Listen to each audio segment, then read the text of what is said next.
Pues les comentaba que la doctora Blanca Garfio Pacheco es cardióloga y que vamos a hablar el día de hoy sobre factores de riesgo cardiovasculares. Y pues a mí me gustaría mucho que nos comentaras acerca de qué es una enfermedad cardiovascular, Blanca. Bueno, mira, las enfermedades cardiovasculares, a mí cuando me invitaron a participar en este programa, claro que no dude que lo más adecuado de hablar es sobre enfermedad cardiovascular en general. Y cuáles son los factores o los aspectos o las cosas que producen tales enfermedades. Sí. Dentro de cardiología pues tenemos temas muy interesantes, pero nosotros no hemos llegado, yo creo que como comunidad médica, y siempre va a ser insuficiente todos los medios para llegar a una comunidad que ahorita está sumamente afectada por este tipo de enfermedades. Sí. En los últimos 50 años del siglo pasado, todas las instituciones médicas y toda la gente que nos dedicábamos a la salud o se dedicaban, yo todavía no aparecía ahí, estuvieron siempre muy preocupados por lo que era atender las enfermedades infecciosas. Y todo o mucho de esos estudios se versaron en cómo mejorar esos aspectos. Pero con todos los cambios que ha tenido nuestra población, con toda esta transición epidemiológica que hay, todo este panorama se cambió y antes hablábamos de epidemia de enfermedades infectocontagiosas y ahorita en nuestro siglo y en estos tiempos estamos hablando de la epidemia de enfermedades cardiovasculares. Sí. Estas son enfermedades que han venido ahorita de moda en relación con la forma en la que nosotros estamos viviendo, que desafortunadamente no es nada adecuada. Las enfermedades cardiovasculares son enfermedades crónicas, son enfermedades que llegaron y se quedaron y son degenerativas. Conforme la persona va teniendo más edad, la enfermedad va avanzando, son enfermedades que llegaron para quedarse y van a ir avanzando ineludiblemente. ¿De qué depende ese avance y de qué depende esa gravedad de la enfermedad?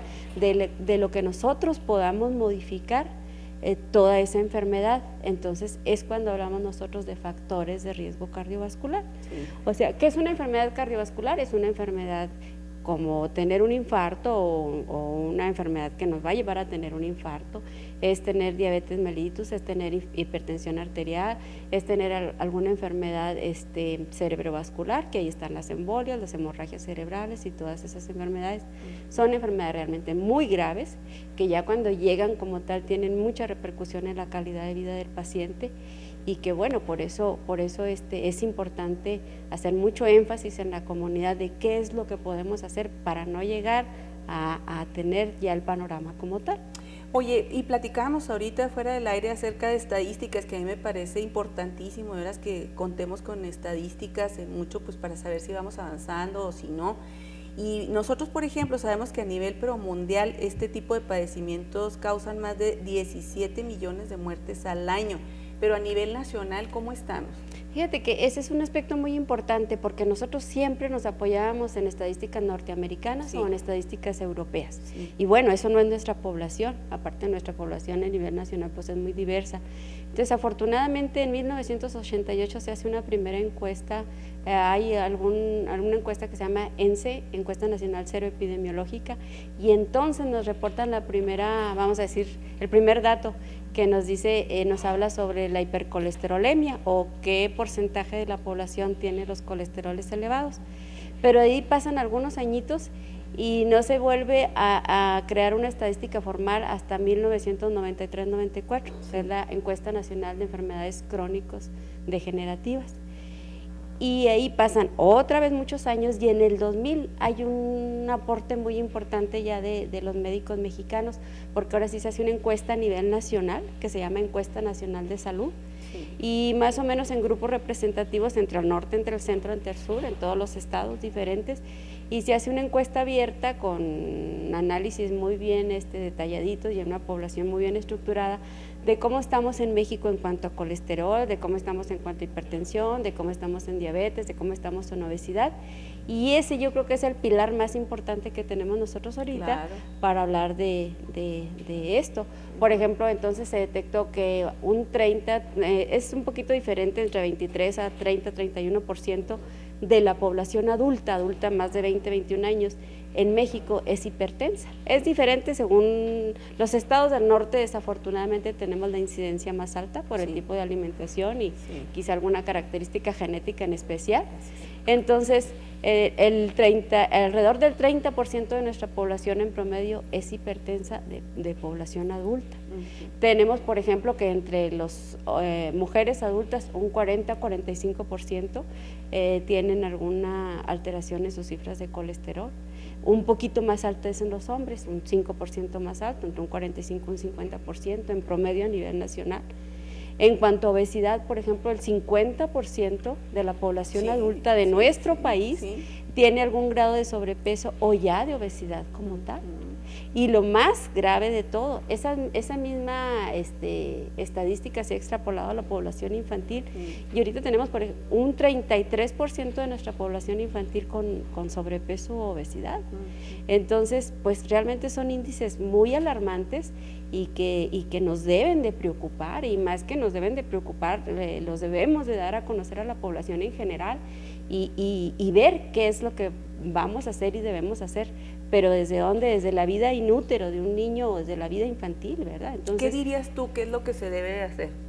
Aprovechando esta entrevista precisamente como para decirle a la población, óiganme, cuídense desde el embarazo, de veras, ¿con qué? Y luego después a los niños, ¿con qué?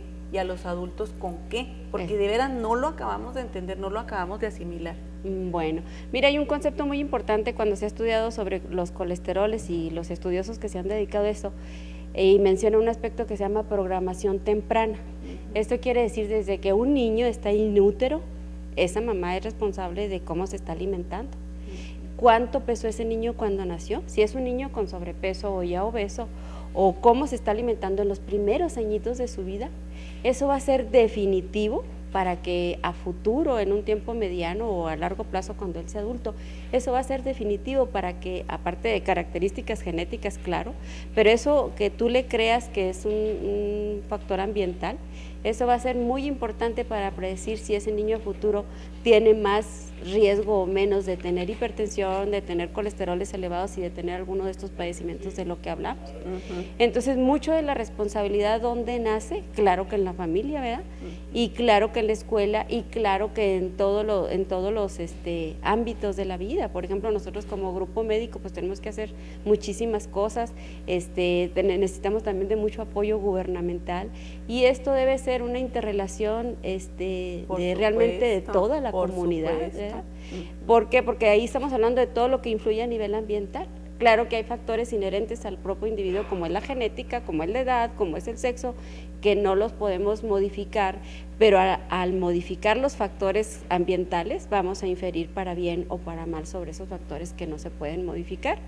Por ello nosotros hablamos de factores de riesgo modificables y no modificables. Entonces, yo no puedo cambiar mi edad y nada más por tener tantos años ya tengo el riesgo, la pura edad me pone en riesgo de tener una enfermedad de estas, porque son enfermedades degenerativas que van de la mano con la edad.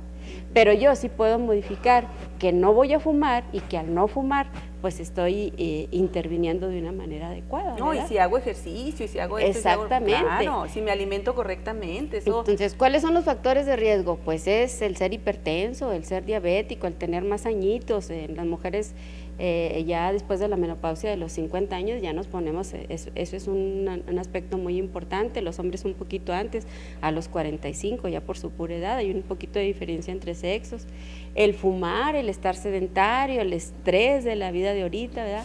El tener unos kilitos de más o muchos kilitos de más, y muchos aspectos, el tener el colesterol elevado y todas sus fracciones, que ya son cosas así finitas que nosotros analizamos cuando vemos el perfil de un paciente. Entonces, lo más importante es que la gente se acerque para detectar, para que sepa con qué factores de riesgo tiene o cuenta, porque de acuerdo a los factores de riesgo, esto es una condición que lo pone en mayor grado o en menos grado de tener una enfermedad cardiovascular. Si tú me dices, yo tengo 60 años y fumo y soy hipertenso, pues yo ya te estoy calificando con 2 factores o 3 factores de riesgo muy importantes, y nosotros estimamos ese riesgo en un lapso de tiempo. Generalmente hablamos en el riesgo a 10 años de que una persona tenga una enfermedad cardiovascular. Lo calificamos como bajo, como intermedio o como moderado o como alto o como muy alto. Por ejemplo, un paciente diabético de 50 años y que su glucosa está mal controlado y mal descontrolado y que aparte fuma, nada más por esos 3 aspectos, yo ya no quiero saber más, es un paciente de alto riesgo de tener una enfermedad cardiovascular. Ese alto riesgo va en un 20% de probabilidades de tener un evento en los próximos 10 años. Y te hacen caso, por ejemplo, cuando va ese mismo que tú acabas de decir de 50 años y que te platica todo eso, es que bárbaro, este es un candidato ideal para de veras en no más de 5 años o de 10 años, como tú dices, y probablemente tú les comentes esto, ¿te hacen caso? Pues mira, nos deberían de hacer caso. Yo sí les digo a mis pacientes, yo sí soy muy enérgica con mis pacientes. Yo atiendo ahorita nada más por las circunstancias de la vida, solo medicina privada, ¿verdad? Y soy muy inquisitiva con mis pacientes y les digo, mire, usted tiene esto y esto y esto y esto. Es la primera vez que yo lo veo. Ahorita me acaba de pasar con una señora que vino de Odessa, Texas, diabética, hipertensa. Es la primera vez que la veo. Tenemos que modificar esto y esto y lo vamos a hacer así. Yo le voy a dar sus chochitos, sus medicamentos, pero pasa a un terreno secundario. Lo primero es las ganas que usted tenga de ponérseme a caminar, de cuidar lo que va a comer todos los días y todo. Entonces sí tenemos que ser muy enérgicos, porque esa es la manera. Yo a veces les digo, bueno, yo voy a perder porque a lo mejor les voy a parecer hasta cierto punto no enérgica, sino grosera, y a lo mejor ya no va a volver un paciente, ¿no? Pero ¿quién más se lo debe de decir? Ajá. O sea, ¿quién más? No, hombre, porque los familiares son bien apapachadores, ay no, pobrecito, ay no, pobrecita, pero ¿sabes también por qué? Porque de alguna manera te obligas. Yo tengo muchos amigos y amigas a las que les digo, oye, espérate, o sea, ¿por qué te quieres acabar así de pronto? No haces ejercicio. Ay, no, o sea, qué flojera, fíjate nada más. Oye, pues bueno, si no quieres hacer ejercicio mínimo, no comas lo que estás comiendo, ¿me entiendes? O sea, qué bárbara. Ay, no, qué rico. Entonces, o sea, es bien difícil, pero yo pienso que es cultural, Blanca, por eso a mí me preocupa tanto este tema, porque fíjate, es de cultura. O sea, la gente no quiere hacer nada, todo lo quiere dadito y en la boca. Y acuérdate, ahorita la alimentación como es, de lo más rápido que se pueda, lo que alcanzaste a comer, un taco, lo que sea, y ya. Y luego dices tú, bueno, ok, ya te comiste 5 tacos en el día o no sé cuántos y tus burritos y esto y lo otro. Mínimo, ponte a caminar en la tarde. No, ay no, qué flojera, y lo está haciendo frío. Entonces, imagínate nada más, por eso estamos como estamos en este país. Tenemos preguntas, Blanca. Dice, mi hermano tiene los triglicéridos altos, ¿qué tipo de alimentos debe evitar para controlarse? Y si hay algún menú especial que deba de tener, nos pregunta Lilia Méndez de la Colonia Misiones. Los triglicéridos elevados, cuando nosotros hablamos de perfil de lípidos, los triglicéridos es una de las 5 fracciones de ese perfil de lípidos, ¿verdad? Entonces los triglicéridos elevados generalmente están en relación con que cuando tiene el resto del perfil de lípidos normal, generalmente solo triglicéridos elevados, eso nos habla a nosotros de que esa persona no es algo genético ni que no pueda esos colesteroles metabolizarlos adecuadamente ni nada, sino que está comiendo más de la grasa que le corresponde comer. Entonces, generalmente hay que ver esos niveles, porque a veces si están altos, claro que necesitan medicamento, pero ahí es elemental modificar la dieta, bajarle las grasas lo más que pueda, y a veces no son las grasas, la gente piensa que solo las grasas y luego se va a comer muchos azúcares. No, esos azúcares también son grasas como azúcares, porque finalmente lo que tú comes en exceso de azúcares, a veces respetas mucho las grasas,